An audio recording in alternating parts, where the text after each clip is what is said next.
जी बिल्कुल, आज के इस दौरे जदीद में कोट लिखन गैस जैसी नेमत से महरूम है, जिसकी वजह से शहरी जो है वो महंगे दामों लकड़ी खरीदने पर मजबूर है। खासकर सर्दियां करीब आते ही लकड़ी की मांग में इजाफा होने के साथ साथ लकड़ी की कीमतें जो है वो भी आसमान पर पहुंच चुकी हैं। कुछ गरीब शहरी हैं जो यहाँ पे लकड़ी खरीद करते हमें दिखाई दे रहे हैं। हम उन्हीं से बात करना चाहेंगे।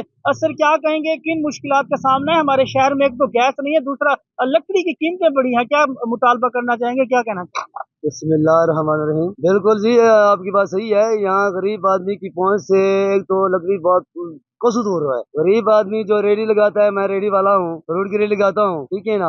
मैं खरीद नहीं सकता लकड़ी। और गैस खरीदने जाते हैं तो गैस 3,000 से ज्यादा सिलेंडर मिल रहा है। गरीब आदमी रोटी खाए, गैस खरीदे या लकड़ी खरीदे, क्या करे। हमारी कुछ गुजारिश है आला हुकाम से, वजीर पंजाब से, हमारे MNMPA जो है मकामी, उनसे दरख्वास्त है कि बराए मेहरबानी गरीबों पर तरस खाएं। हमारा नजदीकी इलाका है कश्मीर का, वहाँ से गुजर रही है गैस। मिशन कोट का इलाका है, ये उसे जो है महरूम है। आप देखिए कि चाचन शरीफ यहाँ से 12-13 किलोमीटर दूर है।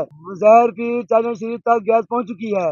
यहाँ हम उससे मुस्तफीद नहीं है, हमें गैस नहीं मिल रही। बराए मेहरबानी दरखास्त है कि हमें गैस मुहैया की जाए, ताकि सस्ती गैस से हम कम से कम 2 टाइम की रोटी तो खा सकें। जी बिल्कुल, 2 टाइम की रोटी खा सकें, सस्ती गैस मुहैया हो सके। शहरियों का मुतालबा है कि यहाँ पे करीब ही चाचना शरीफ में गैस है, लेकिन कोट मिशन शहर में गैस ना पहुँच सकी है। शहरी जो है वो महंगे दामों लकड़ी खरीदने पर मजबूर है। तो आला काम को चाहिए कि जितना जल्दी हो सके कोट मिशन में गैस जैसी नेमत जो है वो पहुँचाई जाए, ताकि शहरी जो है मुस्तफीद हो सकें। जी।